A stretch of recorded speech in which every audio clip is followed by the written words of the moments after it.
ঢাকা চট্টগ্রাম মহাসড়কে covered van চাপায় এখন পর্যন্ত 5 জন নিহত হয়েছে এবং গুরুতর একদম আশঙ্কাজনক অবস্থায় কিন্তু 10 জন রয়েছে। দর্শক, এই মুহূর্তে ফেনীর প্রত্যেক ফেসবুক পেজ থেকে আমি তানজিদ শুভ সরাসরি আপনাদেরকে জানাচ্ছি। ফেনীর ঢাকা চট্টগ্রাম মহাসড়কের লেমুয়ার যে হাফিজি নামক অংশ রয়েছে সেখানে সন্ধ্যা 7টার দিকে এই দুর্ঘটনাটি ঘটে এবং মর্মান্তিক সড়ক দুর্ঘটনার পরপর যেন মৃত্যুর মিছিল শুরু হয়েছে। ঘটনাস্থলে 5 জন নিহত হয়েছে এবং এখন পর্যন্ত সেই মৃত্যুর সংখ্যা 6 জনে দাঁড়িয়েছে। 5 জনের যে মৃত্যু সেটি কিন্তু নিশ্চিত করেছে প্রশাসন। এদিকে ঘটনাস্থলে কিন্তু 10 জন গুরুতর অবস্থায় আহত হলে তাদের মধ্যে থেকে 3 জনকে ফেনী 250 বিশিষ্ট সদর হাসপাতালের যে জরুরি বিভাগ রয়েছে সেখানে চিকিৎসা দেওয়া হচ্ছে এবং বাকি জন যারা রয়েছে তাদেরকে অ্যাম্বুলেন্সে বহন করে চট্টগ্রাম এবং ঢাকার উদ্দেশ্যে নিয়ে যাওয়া হচ্ছে।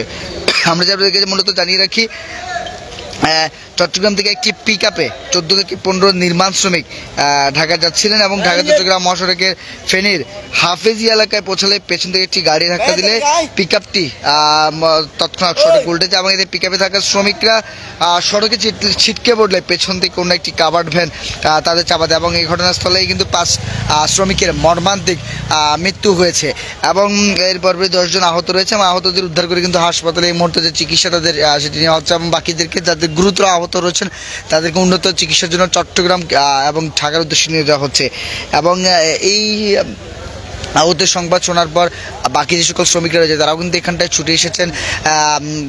মূলত নির্মাণ শ্রমিক তারা ঢাকার উদ্দেশ্যে যাচ্ছিলেন এবং দৈনিকের যে আয় রুজি যেটি রয়েছে সেটি তার সঙ্গে নিয়ে পরিবার পরিজনের সাথে সময় কাটানোর কথা ছিল। তবে সেই সময় আসলে ভাগ্যের নির্মম পরিহাসের শিকার হয়ে সড়ক দুর্ঘটনায় মর্মান্তিকভাবে কিন্তু তাকে এই 5 নির্মাণ শ্রমিককে দুনিয়ার যে মায়া সেটি ত্যাগ করতে হয়েছে এবং এখন পর্যন্ত 10 জন আহত রয়েছে এবং 10 জন আহতের মধ্যে 3 জন ফেনী সদর হাসপাতালের যেই জরুরি বিভাগ রয়েছে সেখানে প্রাথমিক যে চিকিৎসা রয়েছে এবং বাকি যারা রয়েছেন তারা উন্নত চিকিৎসার জন্য ঢাকা এবং চট্টগ্রামের উদ্দেশ্যে যাচ্ছে। আমরা যদি একটু লাইভে দেখানোর চেষ্টা করি, ফেসবুক গাইডলাইন নীতিমালা থাকলেও এই যে একজন আহত দেখতে পাচ্ছেন।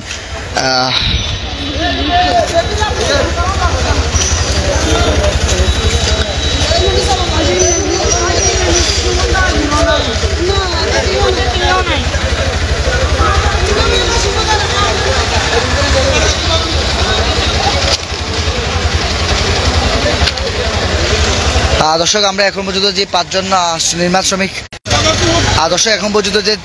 নির্মাণ শ্রমিক ঘটনাস্থলে মৃত্যুবরণ করেছে।